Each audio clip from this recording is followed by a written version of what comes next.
Olá, meus amigos, tudo bom com vocês? Sou eu, Gustavo Fernandes. Vamos dar continuidade, então, às nossas aulas desse curso de Direito Administrativo. Nossos canais de comunicação pessoal aí na tela, como sempre, Gustavo_Fernandes_Salles, o e-mail gustavo.fernandes@tjdft.jus.br. Bom, meus amigos, vamos falar sobre as entidades do terceiro setor, um tema que vem sendo muito cobrado em provas e que exige, primeiro, em provas, na verdade, o que é mais cobrado é a letra da lei e alguma interpretação que o Supremo dá, principalmente em questões de licitação por essas entidades. Fora isso, nada muito avançado é cobrado, mas eu vou tentar trazer, como sempre, né, uma base teórica para que você possa desenvolver bem uma resposta em uma prova subjetiva, em uma dissertação, em uma prova oral. Vamos conhecer bem como é que são essas entidades do terceiro setor. Joia? Então vamos lá. Primeira coisa, o que significa o termo entidades paraestatais? Eu vou mostrar para vocês uma evolução desse termo. Primeiro, a gente tem que saber que se trata de um tema que tem definição controvertida. Então não há uma definição, se bem que hoje em dia já dá para dizer que há uma definição um pouco mais aceita, né? Mas no início era um termo que não se sabia muito bem o que poderia significar. Paraestatal significa exatamente ao lado, né? Ao lado, estatal do Estado. Então era algo que ficava ao lado do Estado. No início, diz o professor José Cretella Júnior, inspirados no direito italiano, esse termo, essa expressão era utilizada para fazer referência às autarquias. Então, as autarquias eram as entidades paraestatais, ficavam ao lado do Estado. Isso tinha um grande sentido, né? Antigamente. Hoje em dia não parece fazer muito sentido, mas antigamente, quando ainda não havia essas entidades do terceiro setor que a gente vai estudar, que fazem essa parceria com o Estado para exercer atividades de interesse público, não existia isso. Então eram as autarquias que ficavam ao lado do Estado, pois eram pessoas criadas para exercer atividades estatais, por meio da transferência da titularidade e da execução do serviço para quem admite a transferência da titularidade, como a gente já viu em aulas anteriores. Depois, uma segunda corrente veio com Eli Lopes Meireles, que dizia que as entidades paraestatais eram as empresas públicas, as sociedades de economia mista e as fundações instituídas pelo poder público, além dos serviços sociais autônomos. Então eram todas aquelas entidades criadas por autorização legal, com autorização do Estado, e que, tirando os serviços sociais autônomos, acabavam fazendo parte da administração pública, indireta. Então, as pessoas jurídicas de direito privado, inclusive as fundações, como a gente viu, inicialmente o Eli Lopes Meireles entendia que as fundações eram sempre de personalidade jurídica de direito privado, talvez baseado na própria lei, no próprio decreto-lei 200 de 67. Então, essas eram as entidades paraestatais. Uma variação dessa corrente, professor Diogo de Figueiredo Moreira Neto, mais ou menos na mesma linha. Para ele, os entes paraestatais eram as pessoas jurídicas de direito privado, criadas por autorização legal, para o desempenho de funções administrativas. Então, eram as empresas estatais e as fundações com personalidade jurídica de direito privado. Essa corrente ela parece ter sido encampada ou adotada pela legislação. Veja, por exemplo, a Lei 8666, a Lei Geral de Licitações. Ela diz lá no artigo 84, parágrafo 1º, equipara-se a servidor público, para os fins desta lei, quem exerce cargo, emprego ou função em entidade paraestatal, assim consideradas, além das fundações, empresas públicas e sociedades de economia mista, as demais entidades sob controle direto ou indireto do poder público. Então, outras empresas estatais que não compõem a administração pública indireta. Adotou basicamente o conceito do Diogo de Figueiredo Moreira Neto. Porém, essa não é a posição que prevalece. Se cair na prova o que diz a Lei 8666, você marca que está correto. Mas a posição que prevalece hoje, compartilhada por praticamente todos os administrativistas, é a seguinte. Cito aí o Celso Antônio Bandeira de Mello, Marçal Dias Filho, lá embaixo a de Pietro, é a expressão que designa sujeitos não estatais, que colaboram com o Estado, concorrendo para objetivos sociais de interesse público, como serviços sociais autônomos. É o que a de Pietro diz e é o que eu sugiro que você adote em provas. Ela fala, entes paraestatais são, em negrito aí no finalzinho, pessoas jurídicas de direito privado que colaboram com o Estado desempenhando atividade não lucrativa. A gente vai ver que esse intuito, essa ausência de intuito de lucro é uma marca dessas entidades, e às quais o poder público dispensa especial atenção, né, que seria o fomento e uma espécie de controle. Esses são os entes paraestatais. A de Pietro diz que todos eles poderiam ser chamados de serviços sociais autônomos. Seriam serviços sociais autônomos em um sentido lato, amplo. Todos poderiam ser reconduzidos a essa ideia. Mas, para fins de prova, a gente vai falar que os serviços sociais autônomos são uma entidade e compõem uma entidades específicas, diferentes das entidades de apoio, das organizações sociais, das OCIPs, das OSCs. A gente vai usar o termo mais restrito. E o terceiro setor, portanto, que é o tema da nossa aula, é formado justamente por essas entidades. São entidades da sociedade civil que têm fins que não são lucrativos, são fins públicos, mas que não pertencem ao Estado.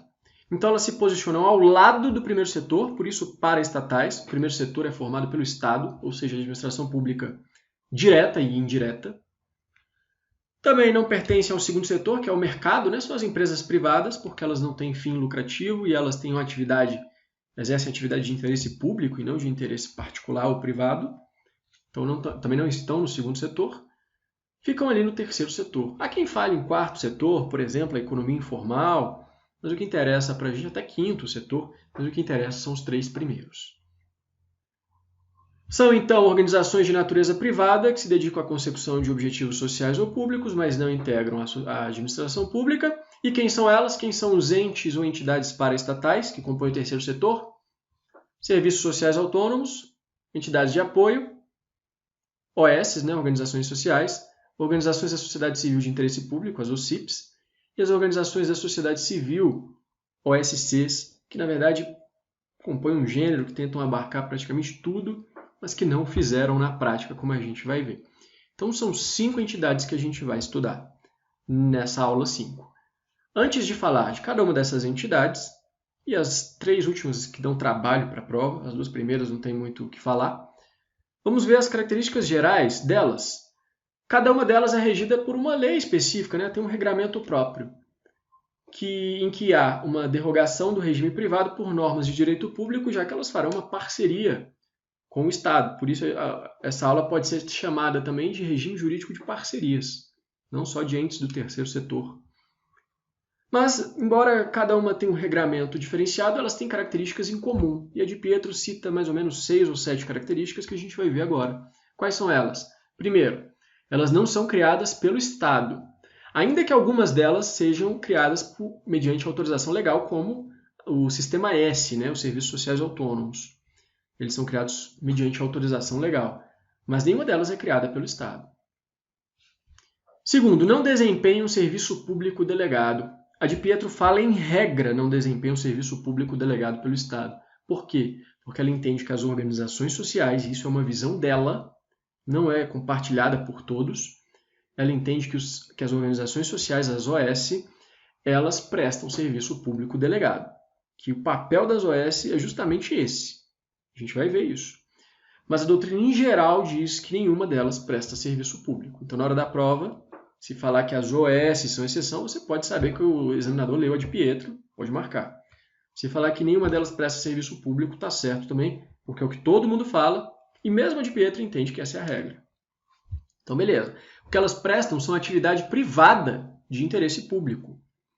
O grande exemplo são os serviços sociais não exclusivos do Estado. Por exemplo, a educação, saúde, são atividades que, quando prestadas pelo Estado, são serviço público. Mas, quando prestadas por particular, são serviços públicos impróprios. Não são autênticos serviços públicos. Quando você paga a faculdade lá do seu filho, a creche do seu filho, sei lá, a escola, não é um serviço público, é um serviço privado, você está pagando para o colégio particular. É um serviço público apenas impróprio. A gente vai estudar a classificação dos serviços públicos na aula específica de serviços públicos. Terceira característica, recebem incentivos do poder público. De um modo maior ou menor, essas entidades todas vão receber alguma espécie, lembra que a de Pietro fala de atenção especial do poder público? Geralmente, subvenções, algumas recebem cessão de servidores, as OS, outorgas de bens públicos para serem utilizados, enfim, vão ter alguns incentivos, fomento do poder público.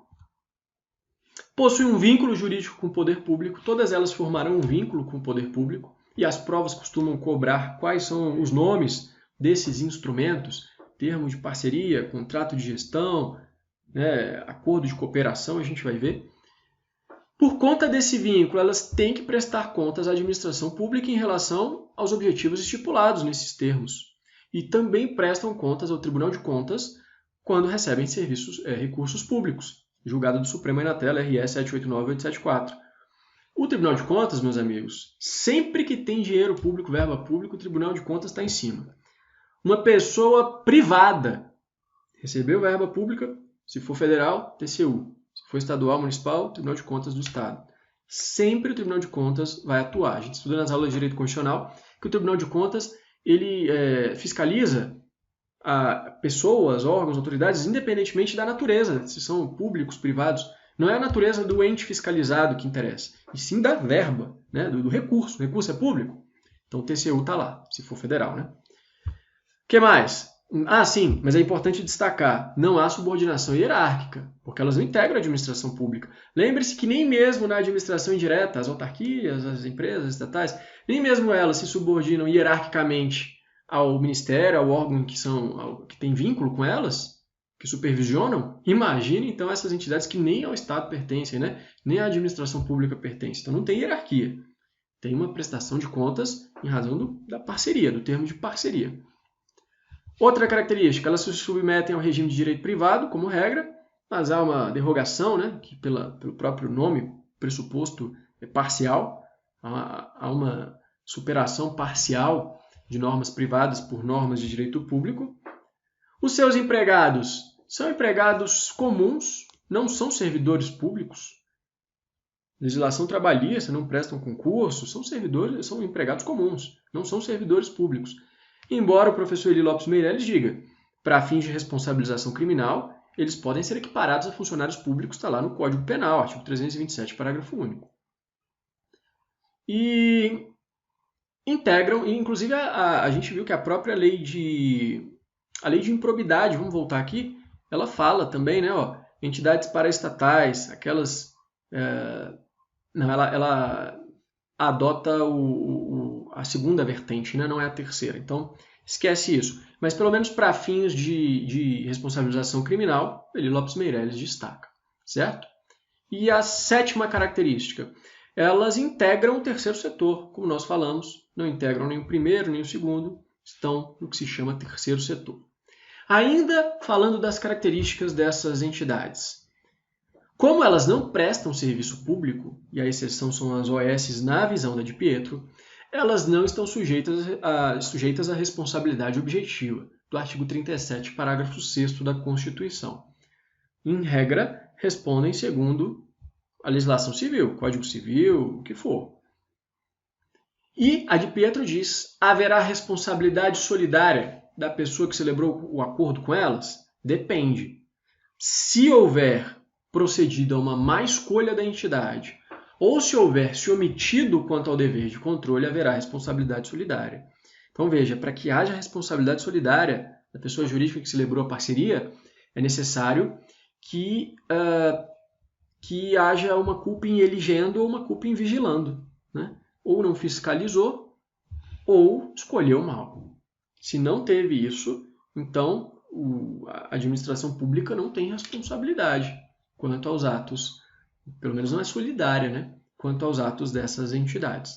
Então anote aí, elas não respondem objetivamente, porque não são alcançadas pelo 37, parágrafo 6º, já que elas não prestam serviço público, e o 37, parágrafo 6º fala das pessoas privadas que prestam serviço público.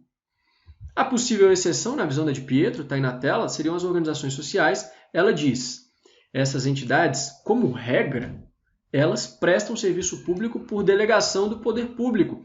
Elas, inclusive, se utilizam de bens do patrimônio público, contam geralmente com servidores públicos no seu quadro e são mantidas com recursos públicos.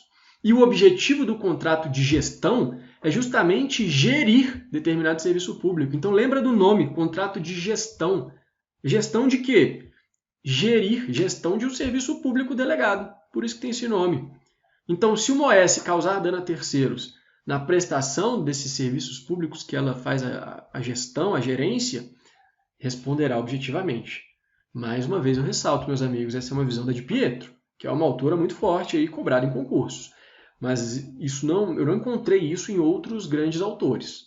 Então, se simplesmente falarem que nenhuma dessas entidades, nem mesmo as OS, exercem atividade de serviço público, delegado, tranquilo, tá certo. Se falar das OS, você tem que sentir a malícia do examinador para ver se ele está querendo cobrar o entendimento da Di Pietro. Outra questão. Segundo a doutrina, esses entes todos deveriam se sujeitar à lei de licitações, a lei 8666, porque há recursos públicos envolvidos. Então deveriam licitar, segundo uma parcela da doutrina. Mas é tranquilo que nenhuma dessas entidades que a gente vai ver ao longo de toda a aula precisa licitar. Nenhuma delas tem que licitar. Então já anote essa informação crucial. Embora não devam licitar, elas têm que observar procedimentos próprios que garantam respeito ao famoso LIMP, aos famosos princípios da administração pública. Embora elas não integrem a administração pública, mas como tem recursos públicos, como é uma parceria, elas têm que observar esses princípios. Moralidade, impessoalidade, publicidade nas contratações, isonomia, E é o que diz o próprio decreto 170, que trata da transferência de recursos da União mediante convênios, contratos de repasse e tudo mais. Ele diz que é necessário a estipulação de um procedimento simplificado de contratação, com a realização de cotação prévia de preços no mercado. Então vai ter uma cotação prévia, ver se está ali no preço, um procedimento simplificado de contratação, que vai ter que observar alguns princípios. Mas isso não é licitação. Mais uma vez, uma opinião da Di Pietro, que eu quero que vocês anotem como algo dela e não como algo geral. Ela diz que a Lei 13.019, que trata das organizações da sociedade civil, ela estipulou uma modalidade licitatória, que é o chamado chamamento público. É o denominado chamamento público. O chamamento público a gente vai estudar nessa aula, no finalzinho, quando falar da Lei 13.019. Ele tem cara de licitação mesmo. Tem toda a pinta de licitação. Eu acho que a Di Pietro tem razão quando ela faz isso. Ela tem um embasamento muito bom para isso. Seria uma nova modalidade de licitação. As modalidades licitatórias nada mais são do que procedimentos de licitação. Aí tem vários, A gente vai estudar na aula de licitações. Concorrência, tomada de preços, convite e tudo mais. Então seria, mas a doutrina inteira não fala que o chamamento público é uma nova modalidade de licitação. Então você pode falar que essas entidades não precisam licitar. Se falar de chamamento público, trate aquilo como um procedimento diferenciado e não como uma modalidade de licitação, salvo se você entender que a prova está cobrando isso de uma maneira muito específica que dê a entender que o examinador leu a Di Pietro. Aí você marca que está correto. Certo? E a gente vai estudar isso mais para frente. Então, a princípio, nenhuma delas precisa licitar. Informação importante que a gente vai detalhar ao longo dessa aula. Esse quadrinho aqui é importante, são os instrumentos de parceria. Os serviços sociais autônomos, qual é o vínculo que tem com o poder público? Na verdade, é uma autorização legislativa. Vai precisar de autorização da lei para que eles sejam criados. As entidades de apoio firmam a parceria por meio de um convênio. As organizações sociais, por um contrato de gestão. As OCIPs, por um termo de parceria. Então, não confunda o termo de parceria com o contrato de gestão, porque a prova, o examinador pode querer trocar ali para te pegar. E as organizações da sociedade civil, OSCs, elas podem firmar um termo de colaboração, um termo de fomento ou um acordo de cooperação, a depender se há transferência de recursos ou de quem é a iniciativa para firmação aí, para firmar parceria. A gente vai ver quando é termo de fomento, quando é de colaboração, depende da iniciativa. Então decore todos esses nomes. Convênio, contrato de gestão, termo de parceria, termo de colaboração, termo de fomento e acordo de cooperação. Muitas questões de prova param aqui. Só vão ficar nessa nomenclatura e aí você já pode acertar. Para a gente encerrar essa ideia geral sobre o terceiro setor e começar a estudar especificamente cada uma das 5 entidades, anote aí o princípio da subsidiariedade. Achei isso interessante para uma prova que queira dar uma sacaneada. O professor Ricardo Alexandre ele fala esse princípio da subsidiariedade está muito ligado às entidades do terceiro setor. O que significa? Olha aí na tela, entre aspas. Significa que cabe primariamente aos indivíduos e às organizações civis o atendimento dos interesses individuais e coletivos. O Estado somente atua de forma supletiva ou subsidiária nas demandas que, pela sua própria natureza e complexidade, não puderem ser atendidas primariamente pela sociedade. Dessa forma, o limite de ação do Estado estaria na autossuficiência da sociedade. O princípio da subsidiariedade, então, diz que o Estado tem que ficar em stand-by, né? Esperando. E a própria organização civil, as organizações civis, os indivíduos é que vão realizar atividades de interesse público, até quando eles podem, até o limite de suas forças. Haverá casos em que, pela própria natureza ou complexidade de uma atividade, por exemplo, um determinado serviço público, que é essencial pela sua própria natureza, só o Estado pode prestar, não tem jeito. Mas se for algo que os particulares podem fazê-lo, o Estado tem que permitir que eles façam e atuar apenas subsidiariamente. Isso tem tudo a ver com o terceiro setor. Tudo a ver. Tudo a ver com questões modernas de administração pública gerencial que a gente viu, tudo interligado, né? Então anote aí o princípio da subsidiariedade. Vamos começar então com os serviços sociais autônomos, criados lá desde a década de 40. São entes paraestatais revestidos sob a forma de fundações, sociedades civis ou associações sem fins lucrativos, mantidos por dotações orçamentárias ou por contribuições parafiscais. Essas são as principais características dos serviços sociais autônomos, né? A manutenção por contribuições parafiscais, a eles são destinadas certas contribuições, como a gente vai ver. E o professor Eli Lopes Meireles dá o conceito dizendo que eles são instituídos por lei. Eu até negritei, mas isso não é certo. Só que como Eli Lopes Meireles fala, a de Pietro repete, vai cair na prova, então você coloca instituídos por lei, beleza. Com personalidade jurídica de direito privado, para ministrar assistência ou ensino a certas categorias sociais ou grupos profissionais. Os mais famosos, SESC, SESI, SENAI, SENAC, SEBRAE, quem nunca fez um curso no SEBRAE, né, de empreendimento, quem nunca nadou nas piscinas do SESC, do SESI, né? Então o sistema S, são esses todos aí que começam com a letra S. E aí eu destaco, apesar da doutrina falar que são instituídos por lei, na verdade o que há é uma autorização legislativa para a criação deles. Eles não são criados exatamente por lei. Há uma autorização legislativa e o ato de criação vem geralmente depois. Eu andei pesquisando, geralmente por decreto. Um decreto que cria, antigamente eram decretos-lei, né, que tinham força de lei, que eram lei basicamente. Mas enfim, autorização legal, instituído por lei, não creio que isso possa ser uma pegadinha de prova. Até porque, como eu falei, tem doutrina que fala isso. Apenas saiba dessa discussão, dessa ideia. E o principal aspecto, como eu falei, é a subvenção estatal, que é garantida por meio de contribuições parafiscais que são destinadas a essas entidades e elas incidem sobre a folha de salário das empresas e dos empregadores. Apesar de receberem recursos orçamentários da entidade que criou e também de serem mantidos por contribuições parafiscais, eles não integram, como eu falei, nenhuma dessas entidades integra a administração pública, direta ou indireta. Por isso, não gozam da imunidade tributária recíproca. A gente viu que até mesmo empresas estatais não gozam de imunidade tributária recíproca, né? Imagine, então, um serviço social autônomo que nem pertence à administração. Então, não gozam de imunidade tributária, não confunda isso com o fato de serem destinatários de recursos de contribuições. O que mais que é interessante? Outra coisa que o examinador pode cobrar sobre os serviços sociais autônomos. A questão de competência para julgar as ações que envolvam essas entidades do Sistema S. Como eles não integram a administração pública, então a competência é normal, é a justiça estadual, a justiça comum estadual. Nesse sentido, temos a súmula 516 do Supremo, que diz que o Serviço Social da Indústria, SESI, está sujeito à jurisdição da justiça estadual. É a justiça estadual que vai analisar as ações envolvendo essas entidades, salvo se houver, né, uma causa externa, a presença da União no polo, alguma coisa assim que atrai a competência da Justiça Federal. Mas só pela presença dessas entidades não desloca a competência para a Justiça Federal. E, como eu falei, o Supremo já deixou claro em relação às entidades do Sistema S, como o SENAC, que, como não integram a administração pública, tem natureza privada, não se submetem ao procedimento licitatório da Lei 8.666, basta um procedimento simplificado de contratação que observe os princípios gerais do artigo 37. Cito aí na tela o mandado de segurança 33.442, agravo regimental de 2019, né? Recente. Olha como isso foi cobrado. Prova da VUNESP.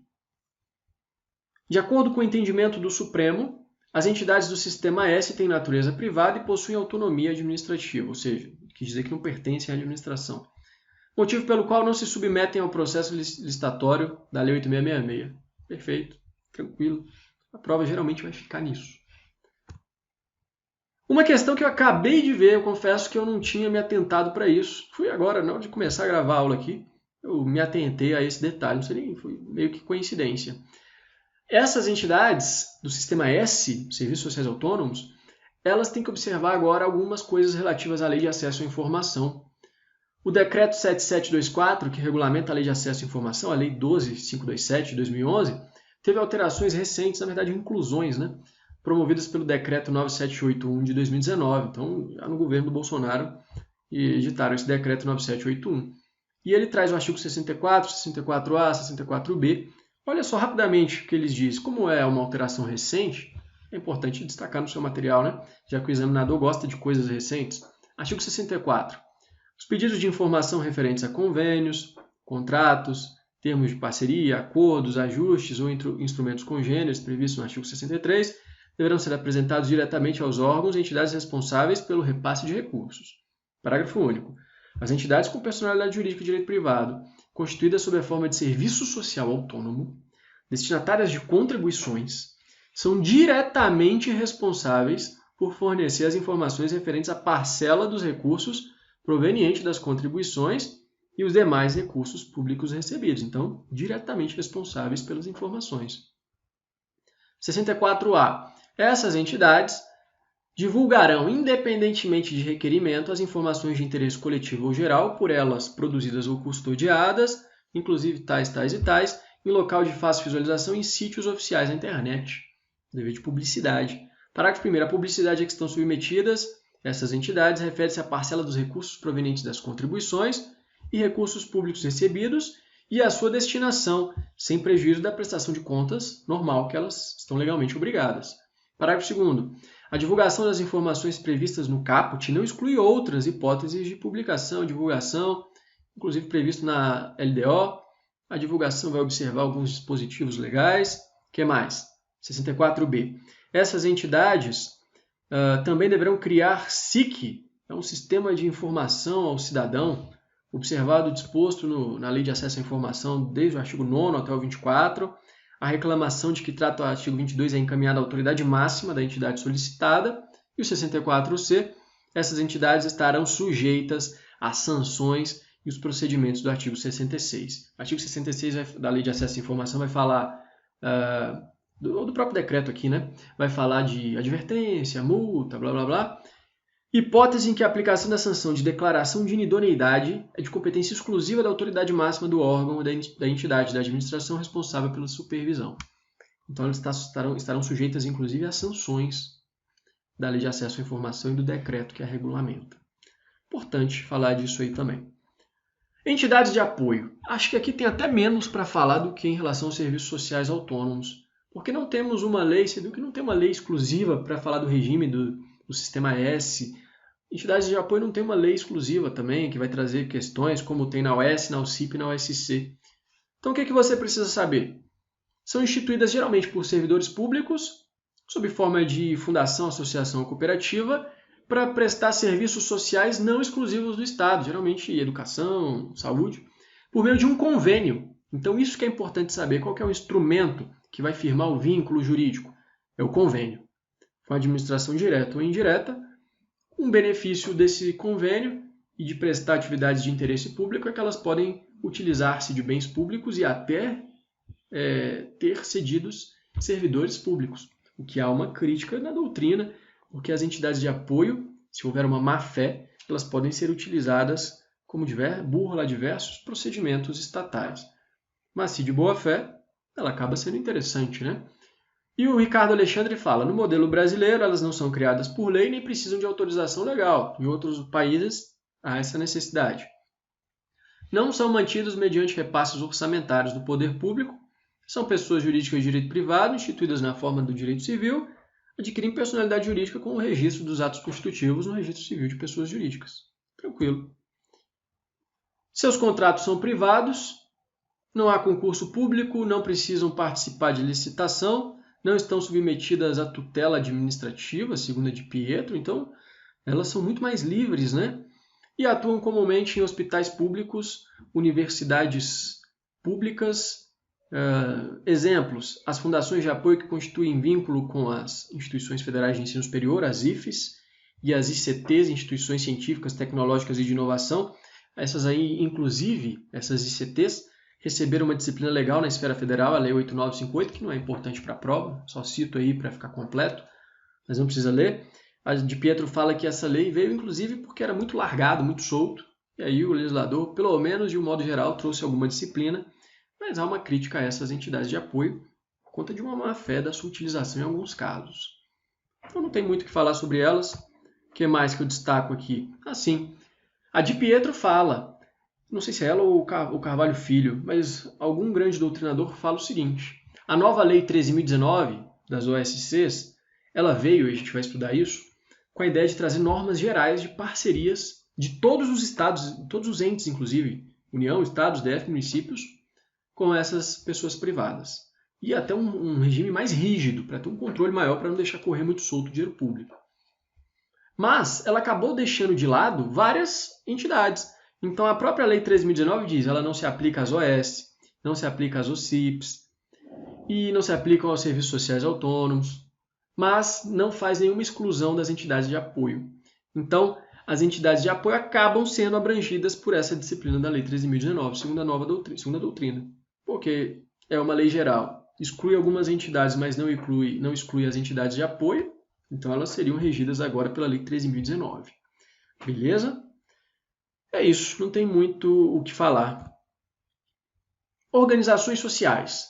Para a gente encerrar esse bloco, então, vamos falar das organizações sociais e no segundo a gente fala das OCIP e das OSCs. Primeira questão, são entidades que apresentam algumas peculiaridades. A de Pietro fala, talvez até por isso elas foram excluídas do âmbito de regulamentação da Lei 13.019, posterior, de 2014. A lei deixou porque elas têm características específicas, então é melhor que tenha uma lei específica, que já era, e inclusive é ainda hoje, a Lei de Regência, a Lei 9637 de 98. Anote, ela só se aplica na esfera federal. Então os outros entes políticos vão criar suas leis para tratar de suas organizações sociais, se quiserem criar. Essa é para a esfera federal. A Lei 9637 é uma das 3 leis que você tem que ler de cor e salteado, saber de cor e salteado, em relação a entidades do terceiro setor. A outra é a Lei de 99, não lembro o número de cabeça, que trata da OCIP, e a 13.019 de 2014, que trata das OSCs. Então essas 3 leis são chatas pra caramba, você tem que estudar. E eu vou tentar passar o que tem de mais importante. Eu não gosto de dar aula que você fica lendo os artigos, mas é importante que eu acompanhe aqui junto com vocês. A gente já vai adiantando alguma coisa na sua leitura aí, no dever de casa. Beleza? Primeira questão importante ainda nessa introdução antes de entrar na lei. Essas organizações sociais, elas não são uma nova categoria de pessoas jurídicas. Elas são pessoas que já existem e que recebem uma qualificação, igual as agências executivas que a gente estudou, que fazem parte da administração indireta, as autarquias e fundações autárquicas que firmam um contrato de gestão com o ente supervisor, e aí elas recebem uma qualificação, não são uma nova entidade. O mesmo aqui. Inclusive o nome também do contrato é o contrato de gestão, só que é um contrato de gestão diverso daquele das agências executivas. Aqui é o contrato de gestão editado, regulamentado pela Lei 9637. Então elas recebem uma qualificação, um título jurídico, desde que preencham os requisitos da lei. Que requisitos são esses? O artigo 1º da lei vai dizer: o Poder Executivo pode qualificar como OS pessoas jurídicas de direito privado, negritado aí na tela, sem fins lucrativos. Na verdade, todas elas, meus amigos, todas, não só as OS, todas não têm fins lucrativos. É uma exigência de todas essas leis. Cujas atividades sejam dirigidas ao ensino, à pesquisa científica, ao desenvolvimento tecnológico, proteção e preservação do meio ambiente, cultura e saúde. Então, se elas forem direcionadas, suas atividades, a esses setores, a essas áreas, não têm fins lucrativos, elas podem receber essa qualificação, além de preencher outros requisitos, por exemplo, os do artigo 2º. O artigo 2º vai dizer, são requisitos específicos para essas entidades que receberem a qualificação de OS. Primeiro, comprovar o registro do ato constitutivo que deve dispor sobre. E aí vem uma série de exigências do ato constitutivo. Natureza social, de seus objetivos, que tem que ser relativos à área de atuação. Finalidade não lucrativa, e aqui é importante, com a obrigatoriedade de investimento dos seus excedentes financeiros no desenvolvimento das próprias atividades. Então, elas podem ter lucro? Claro que podem, mas o lucro não é o objetivo final. O lucro vai ser utilizado no investimento para suas próprias atividades, para elas se expandirem. Importante isso. O que mais? Tem que prever o ato constitutivo como órgão de deliberação superior e de direção, um conselho de administração e uma diretoria. Tem que ter participação no conselho de administração de representantes do poder público e de membros da comunidade, que tem que ter notória capacidade profissional e idoneidade moral. Composição, vai ter que prever a composição e atribuições da diretoria, obviamente. Obrigação de publicação todo ano no Diário Oficial da União dos relatórios financeiros e de execução do contrato de gestão. Se for uma associação civil, prever a aceitação de novos associados. Proibição de distribuir bens ou parcelas do patrimônio líquido em qualquer hipótese, inclusive em caso de desligamento, retirada, falecimento. E aqui é importante, a linha I. Previsão de incorporação integral do patrimônio, dos legados, das doações, dos excedentes financeiros, em caso de extinção ou desqualificação, então foi extinto ou deixou de ser uma organização social, foi desqualificada. Todo esse patrimônio tem que ser incorporado ao patrimônio de outra organização social qualificada no âmbito da União, da mesma área de atuação, ou ao patrimônio da União, Estados, DF e municípios na proporção dos recursos e bens por estes alocados. Então vai ter que destinar, quando ela é extinta ou desqualificada, todo o seu patrimônio para uma outra organização social da mesma área de atuação. E além de tudo isso no estatuto, tem que prever também, tem que ter também para receber a qualificação, aprovação, tem que ter a aprovação quanto à conveniência e oportunidade da sua qualificação como organização social. E essa aprovação é do ministro ou do titular do órgão supervisor ou regulador da área da atividade correspondente ao objeto social e do ministro de Estado da Administração Federal e Reforma do Estado. Então, importante, as OS não recebem a qualificação por um ato vinculado. O ato é discricionário, como está aí na tela, negritado, conveniência e oportunidade do ministro, do responsável. Então, é conveniência e oportunidade. No interesse público é que será qualificada a pessoa jurídica de direito privado sem fins lucrativos como OS. Não, ela não tem um direito subjetivo a isso. Isso é diferente das OCIP, que a gente vai ver já já. Na OCIP, o ato é vinculado desde que preenchidos os requisitos. Isso já foi cobrado em prova, então cuidado. E o instrumento legal, em que o vínculo entre a OS e a administração é o contrato de gestão. Está lá no artigo 5º. O artigo 6º vai dizer que ele deve ser elaborado de comum acordo entre o órgão e a entidade supervisora e a OS, e lá vão constar as atribuições, responsabilidades e obrigações de ambas as partes. Vamos ver uma questãozinha de prova? Defensor público, CESP. Considerando-se as novas formas de desestatização da prestação de serviços públicos de caráter social, as pessoas jurídicas de direito privado sem fins lucrativos, que atendidos os requisitos previstos em lei, firmam parceria com o poder público por instrumento do contrato de gestão. Então, falou em contrato de gestão, já vai lembrar da OS, a não ser que esteja falando de agência executiva, né? Para a execução de atividades de interesse público, especialmente ensino, pesquisa, desenvolvimento tecnológico, cultura, saúde, recebem a qualificação de OS. Perfeito. Essa é a questão. O que mais? O contrato de gestão, aí é letra de lei, meus amigos. O contrato de gestão tem que ser submetido após a aprovação pelo Conselho Superior da Administração. Então, ela tem que aprovar. Vai ser submetido ao ministro de Estado, à autoridade supervisora, e na sua elaboração deve observar princípios de legalidade. O LIMP, é o famoso LIMP, né? Legalidade, impessoalidade, moralidade, publicidade e economicidade. E também, embora não seja eficiência, né? Colocou economicidade. E também os seguintes princípios. E aí tem uma porrada. Vamos ler dois, né? Na verdade, são só dois aqui. Especificação de programa de trabalho, estipulação de metas, prazos de execução, critérios objetivos de avaliação, estipulação de limites e critérios para despesa com remuneração e vantagens de qualquer natureza, a serem percebidas pelos dirigentes e empregados das organizações sociais, né? Todo um controle. Importante, artigo 12. A essas OS podem ser destinados recursos orçamentários, bens públicos necessários ao cumprimento do contrato de gestão, dispensada licitação. Então, a transferência, a permissão para utilizar o bem público pelas OS não precisa de licitação. Beleza? Isso vai estar previsto no contrato de gestão. E créditos previstos no orçamento e liberações financeiras, de acordo com o cronograma previsto no contrato de gestão. Além disso, é facultado, não é obrigação, mas pode haver cessão especial de servidor para as organizações sociais com ônus para a origem. Vedada a incorporação aos vencimentos ou remuneração de origem do servidor cedido qualquer vantagem que vier a ser paga pela OS, não pode incorporar. E a lei veda também no parágrafo 2º do artigo 14, pagamento de vantagem pecuniária permanente pela OS ao servidor cedido com recursos provenientes do contrato de gestão, ressalvada a hipótese de adicional relativa ao exercício de função temporária de direção e assessoria. Mais informação que pode ser cobrada em letra de lei na prova.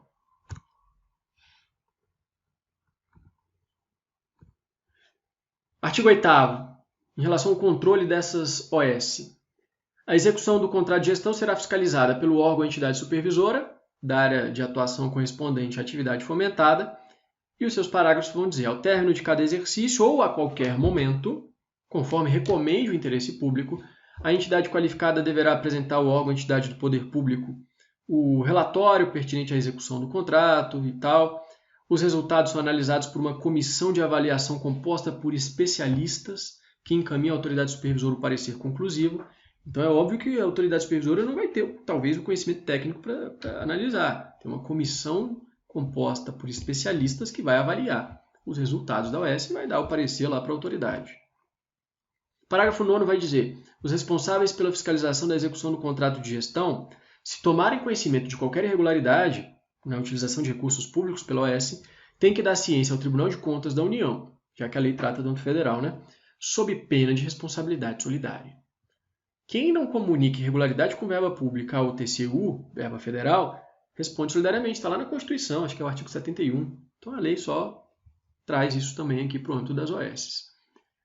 Quando exigir a gravidade dos fatos ou interesse público, se houver indícios de malversação de bens e recursos públicos, os responsáveis vão representar o Ministério Público, a Advocacia Geral da União ou a Procuradoria da entidade para que requeira ao juiz competente a decretação da indisponibilidade dos bens da entidade, sequestro de bens e até mesmo dos agentes ou terceiros que possam ter se enriquecido ilicitamente ou causado dano ao patrimônio público. Mais uma questão de fiscalização. E a desqualificação, já chegando ao final. O artigo 16 vai dizer: o Poder Executivo pode desqualificar a entidade quando constatar o descumprimento das disposições do contrato de gestão. Então vai ser, não está cumprindo o contrato, desqualifica, quase que uma sanção, né? Sendo a desqualificação precedida de processo administrativo assegurado ampla defesa. Então tem que ter um procedimento administrativo prévio, ampla defesa, para poder desqualificar. E os dirigentes da OS respondem solidariamente por danos decorrentes da sua atuação ou da sua omissão. A desqualificação importará a reversão dos bens permitidos e dos valores entregues à utilização da OS, sem prejuízo de sanções. Então isso é óbvio. Desqualificou, a reversão significa o retorno ao patrimônio público. Desqualificou, os bens, os valores voltam para a administração pública, sem prejuízo de sanções, se for necessário. E a licitação? Ponto principal das OS, além da leitura, da literalidade da lei, contrato de gestão e tudo mais. Licitação. Não precisa de licitação nas OS, em nenhum caso. Então, com isso, você já mata qualquer questão. Mas eu quero destacar, para ficar bem didático, os 3 casos que podem aparecer. Então, o primeiro caso. Precisa de licitação para destinar às organizações sociais os bens públicos necessários ao cumprimento do contrato de gestão? A gente já viu. Artigo 12, parágrafo 3º. Dispensa a licitação. Então, para permitir a utilização de bem público às OS, não precisa licitar. Segunda hipótese. Para a celebração de contratos entre a OS e terceiros com uso de recursos públicos. Essa é que pode trazer mais dificuldade, né? Uma organização social vai contratar de terceiros e vai usar recursos públicos. ela vai precisar fazer licitação? Poderia-se entender que sim, né? Seria um entendimento razoável. Mas não há necessidade. Ainda que a OAS vai contratar com terceiro, usando recursos públicos, não precisa de licitação. O artigo 17 diz que ela vai publicar, no máximo 90 dias após a assinatura do contrato de gestão, um regulamento próprio que vai conter os procedimentos para a contratação de obras e serviços, compras, quando se utiliza de recursos públicos. Então vai ter um procedimento, mas não é licitação. Inclusive o decreto 6170, como eu já falei, do âmbito federal, diz que tem que se observar princípios da administração, impessoalidade, moralidade e economicidade, e tem que realizar uma cotação prévia de preços no mercado. E outros decretos posteriores vão trazendo novas exigências. É capaz de ter bem mais do que eu coloquei na tela. Destaquei mais 3 aí, mas novos decretos sempre vão trazendo exigências novas. E também a própria Lei 8666, no artigo 24, o próprio inciso 24, né, do artigo 24, coincidentemente, diz o seguinte: fica dispensada a licitação para a celebração de contratos de prestação de serviço com as organizações sociais, qualificadas no âmbito das respectivas esferas de governo, para as atividades contempladas no contrato de gestão. Então, para realizar atividades no contrato de gestão, ela pode contratar com terceiro sem licitar. E a terceira hipótese é a que está aí na linha C, né? Eu coloquei uma linha C. Não há necessidade de licitar para escolher a entidade que vai ser qualificada como OS pelo poder público. Então, o poder público quer fazer uma parceria com uma empresa, uma pessoa privada, sem fins lucrativos, para que ela seja qualificada como OS, para prestar atividades de interesse público. Vai ele fazer uma licitação? Não precisa. Tem que ser uma seleção pública, objetiva e impessoal, mas não é licitação. Então veja, em nenhum caso vai exigir licitação, isso facilita muito para a prova. Para a prova, meu amigo, não precisa de licitação, mas tem que observar os princípios, acabou. Você mata qualquer questão. Inclusive um julgado sempre cobrado do Supremo, ele é grande pra caramba. Eu vou destacar os principais trechos da emenda, acho que vão pegar 3 slides e aí a gente encerra esse bloco. Olha o que o Supremo falou. Primeiro, a atribuição de título jurídico de legitimação da entidade através da qualificação configura hipótese de, anote aí, credenciamento, no qual não incide a licitação pela própria natureza jurídica do ato, que não é contrato, e pela inexistência de qualquer competição, já que todos os interessados podem alcançar o mesmo objetivo de modo includente e não excludente. O que é o credenciamento? O credenciamento é um ato da administração em que ela abre para que várias pessoas se credenciem. Então não há competição, não vai escolher um. Todo mundo que quiser pode se credenciar. A própria natureza do credenciamento é antagônica à licitação. Então, tratando-se de credenciamento, não tem competição, não tem concorrência. Abriu para todo mundo preencheu o requisito. Por isso, essa escolha da OS é um ato de credenciamento. É o título, né, é o nome do ato jurídico, do ato administrativo, é credenciamento. Anote aí. Por isso, não precisa de licitação. O que mais? As organizações sociais, por integrarem o terceiro setor, não fazem parte do Conselho de Administração Pública, não se submetem, por isso, à necessidade de contratação com terceiros ao dever de licitar. Na contratação com terceiros ao dever de licitar. Porém, seu regime jurídico tem que ser minimamente informado pela incidência do núcleo essencial dos princípios da administração pública. Impessoalidade, por isso tem que ter um regulamento próprio, regras objetivas e impessoais para gastar recursos públicos. 16. Os empregados das OS não são servidores públicos, são empregados privados. Por isso, a remuneração deles não tem por base o 3710. Mas nos contratos firmados consensualmente. Então, empregado privado. Por isso, não se aplica às OS a exigência de concurso público, mas a seleção de pessoal tem que ser objetiva e impessoal. E aí, no final, ação direta, julgada parcialmente procedente para conferir interpretação conforme a Constituição. Aqui uma crítica lá do direito constitucional. Quando confere interpretação conforme a Constituição, não deveria ser parcialmente procedente, mas sim julgada improcedente, já que não declarou nada inconstitucional. Declarou constitucional desde que interpretada desta forma, né? Mas, enfim, uma questão de técnica aí. Então, interpretação conforme a Lei 9637, que é essa que vocês vão estudar, e ao artigo 24, inciso 24 da Lei 8666, para que 1. O procedimento de qualificação seja conduzido de forma pública, objetiva e impessoal. A celebração do contrato de gestão seja conduzida de forma pública, objetiva e impessoal, com observância dos princípios. As hipóteses de dispensa de licitação para contratações e outorga de permissão para uso de bem público sejam conduzidas de forma pública, objetiva e impessoal, com observância dos princípios. Os contratos a serem celebrados pelo OS com terceiros com recursos públicos, conduzidos de forma pública, objetiva e impessoal, com observância dos princípios. Seleção de pessoal pelas OS. público, objetivo e impessoal como princípios. E, finalmente, para afastar qualquer interpretação que restringe o controle pelo Ministério Público e pelo Tribunal de Contas da União da aplicação das verbas públicas. AD 1923, aqui acho que tem o principal. Não sei se você precisa ler o inteiro teor, não sei, só se você quiser. Mas eu acho que aqui está o foco da prova. E para encerrar, então, uma questãozinha, né? Juiz, Santa Catarina, 2019. De acordo com o entendimento do Supremo, em sede de controle concentrado, né? Então, no MADI, talvez, a qualificação da entidade como organização social configura hipótese de simples credenciamento, o qual não exige licitação em razão da ausência de competição. Olha aí. O que mais? Na mesma prova, as organizações sociais, por integrarem o terceiro setor, integram a administração pública, razão pela qual devem submeter-se em contratações com terceiros ao dever de licitar? Totalmente contrário ao que o Supremo decidiu. Está errado. Então, pessoal, a gente encerra esse bloco por aqui. Até daqui a pouco.